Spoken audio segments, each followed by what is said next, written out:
class. In today's class, we are going to see who is our top fan today. No, I'm just kidding.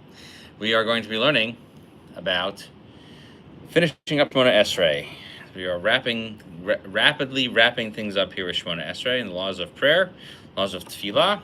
We are in chapter 122, and we are going to talk about finishing the Shemona Esrei with the supplemental prayers. There's an extra thing at the end called the Yi Leratzain, and so we say a few extra things in there as we begin to wrap up the Mishnah Berurah. So let's look at the halacha of the Shulchan Aruch first. He says, so you're wrapping up Shemona Esrei. Let's give this little primer. You are wrapping up Shemona Esrei. You have completed all 19 blessings. Okay, Hamavarech Samo Yisrael Ba Shalom. Then we wrap it up. All right, and you check around and see if there's anybody else from last week's class. Talk about somebody individual guy who's trying to lead the Birchas Kohanim, which we say is not the proper custom to do. And you want to go ahead now and wrap up the prayer service. But you've been dragging on your Shemona Esrei a little bit longer than what most people do. And they're getting to Kaddish and Kedusha. So Shulchan Aruch comes to explain the following. If you are looking to make a break and to respond to Kaddish or Kedusha, right? So you're running your Shemona Esrei a bit long. You ran it so long that they already finished everything and they're reciting Kaddish after Shachris, right? You said it's so long that they finished the Shemona Esrei, they repeated the Shemona Esrei, they said Tachanun, and now they're saying a Kaddish after that. Or it's Kedusha. It wasn't you saying so long, but they're a little fast, right? And they're starting without you. They're already through 3 blessings, right? And you want to respond to it. You are in between the conclusion of the Shemona Esrei and the pasuk, or the final concluding statement. Right? May all of these things be for. Now, this isn't an essential part of it, and so the Shulchan Aruch explains. However, we're not allowed to pause because we've added this verse to make it part of the prayer service. However, if you say it and then you continue on into the remaining other supplemental prayers, that's okay. So the Ramah says, this is only when you add that verse at the very end of Shemona Esrei. However, in a place where the custom is to say it after all the supplemental prayers, then you can go ahead and respond, both the Kaddish and the Kedusha. And what we add in the middle there is a long paragraph titled Elokai Netzor, right? That Hashem who created me, or who restricted me, right? It's Netzor the Shoni Meira, right? Restrict my mouth from saying bad things. And that's all said before you the Ratzon. Therefore, one can respond. Okay? Both to Kaddish and to Kedusha. You can even respond to Baruch Hu. Now back to regularly scheduled Shulchan Aruch. He says, however, someone who says other additional supplemental prayers after his prayer, if the Shliach Tzibur, the person leading services, has begun to repeat the Shemona Esrei, and he gets to Kaddish, or he gets to Kedusha, then you should, if you're able to shorten it and catch up, that's good. And if you can't, you could then interrupt it. In the same way, you make interruptions in the blessings of Kriya Shema, even in the middle of those verses. Okay, so that is the way that we're describing it. And there seems to be machlokas between the two of them about where you put the verse of Yu l'Ratzon. So that's what's going on. Okay, Mishnah Berurah explains that it's okay to even respond to an Amen when you're in the middle of these supplemental prayers. Okay, and so too, if you heard the end of Kedusha where he says Hakel HaKadosh, you could say it there too. Okay? And you can also respond Yehei Shmei Rabba and all those other things. And respond to Kedusha. All fine. Now, when we say at the end of this halacha that this is comparable to interrupting the blessings of the Shema in the middle, so that actually isn't permitted to respond Amen there. And we mentioned this originally in Siman 66. Okay, so what he's talking about is where you say these supplemental prayers regularly. And they are really similar to the prayers themselves of the Shemona Esrei. But the first half of this halacha is that you sometimes say additional prayers that aren't said at the end of every single Shemona Esrei. So therefore, the rule is in our countries where Elokai Netzor is said regularly, you may not respond to any Amen except for the Amen Yehei Shmei Rabba. Okay. Now, so going back to explaining this difference where you have consistent supplemental prayers versus inconsistent supplemental prayers that are ones that you say on your own. If you started to recite those and you try to say the verse of Yul Rason immediately after you finish Shemona Esrei, and then you have to recite Amen Yehei Shmei Rabba, or Kedusha pops up, and you haven't said that verse yet, and you don't have time to say Yul Rason, that case you can go ahead and say and respond to those prayers. But you shouldn't do that. You should really say Yul Rason first. Okay, and he also says that many people have the custom now to say Yul Rason both before them and after them.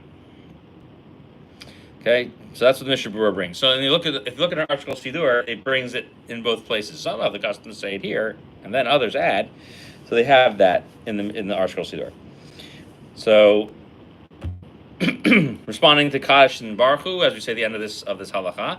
So the rules for Shema, that was, as we said, the blessings of Shema back in chapter 66,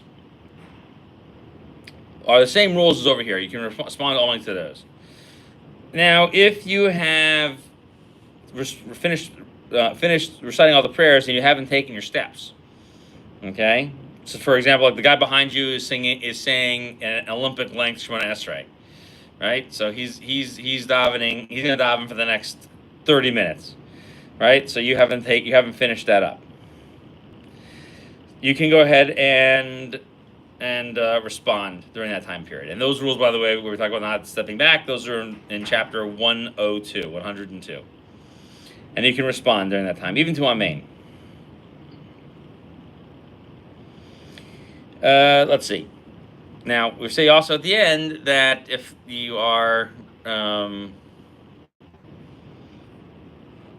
we're saying again, so we say at the end of this halacha that if you have to still recite the words Yul Ratzon, so we learn the following from what the Shulchan Aruch is saying. So the Mishnah Berurah explains that once you've said it, you can then follow this rule. But if you have not, then you would not be, the Shulchan Aruch himself is not lenient to allow you to respond to any other prayers. Now, at the end of where it says that you should try to rush to the end, okay, now you try to squeeze it all in at the last minute. So even though we're saying that you shouldn't, that's okay between the Yul Ratzon and other types of prayers, you shouldn't, and it's better to truncate them, and don't take your steps back yet. Okay, so what does it also mean to shorten it? So Mishnah Berurah explains, which is that you're going to pause in the middle of your supplications and take your steps, because you don't have to actually say those supplications while having been in the same spot you were davening. And if you don't have time to take those steps, and you don't say the Yul Ratzon before you say Elokai Netzor, excuse me, then you should try to say them before you go ahead and respond to any other prayers. So going back to the Shulchan Aruch again, so this is Halacha Beis. So he says it's not appropriate to recite other supplication prayers before you recite the verse of Yud Ratzon. That you should actually put it right at the end. Okay. However, you are allowed to go ahead and repeat it afterwards. Okay. So the Mishnah Berurah explains that if you look in the source material for this halacha, which is the Beis Yosef and the Darchei Moshe, what it's saying is that there's no prohibition to interrupt. It's just not appropriate. Okay? It's supposed to be part of the prayer service. And we talked about this in Shemei Tefillah, where you're adding more prayers. If you remember, we talked about it in chapter 119. You're allowed to ask for whatever you want to, and there's no restrictions on it. It's only the other ones that have some restrictions.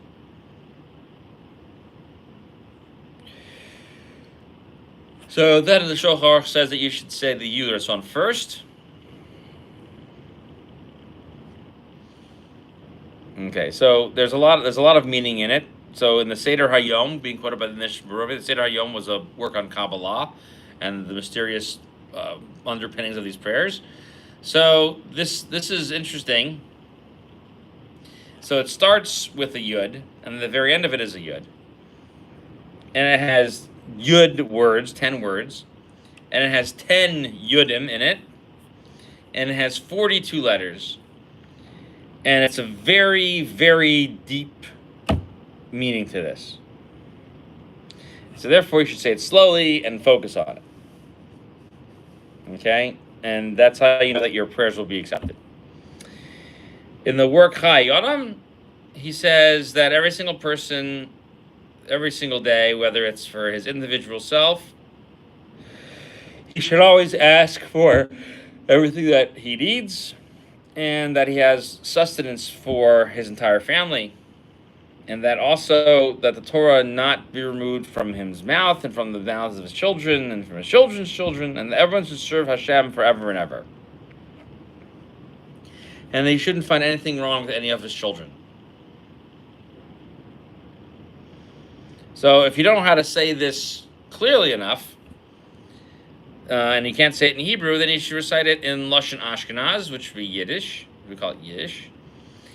Just that it has to be heartfelt.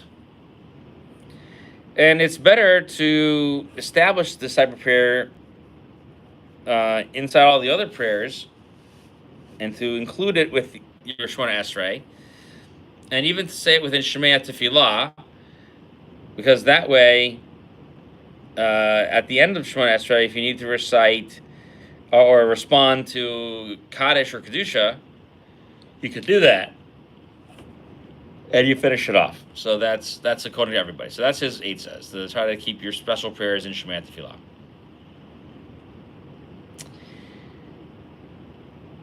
Okay, so, and if you want to say something special in your prayers, the Shulchan Aruch concludes over here, that if you say the following 4 things, you will certainly be able to receive the countenance of Hashem.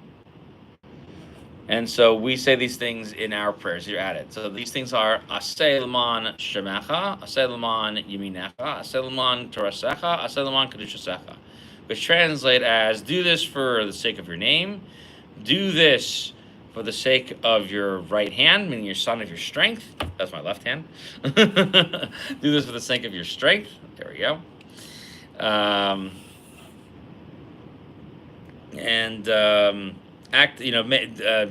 Take action for the sake of your Torah, and take action for the sake of your holiness. Okay, so that is how we finish up Shemona Esrei. Unfortunately, 123 is a bit long for us to start, so we will have to shorten today's class, and we will have a longer session next time when we learn about all the fun little bowing techniques that we include at the end of Shemona Esrei, and we will discuss that next week. Same bat time and same bat channel, if anybody even knows what I'm talking about. We will meet again next week at the same time, same channel. Thank you for coming out, and we will see you next time. Carlton.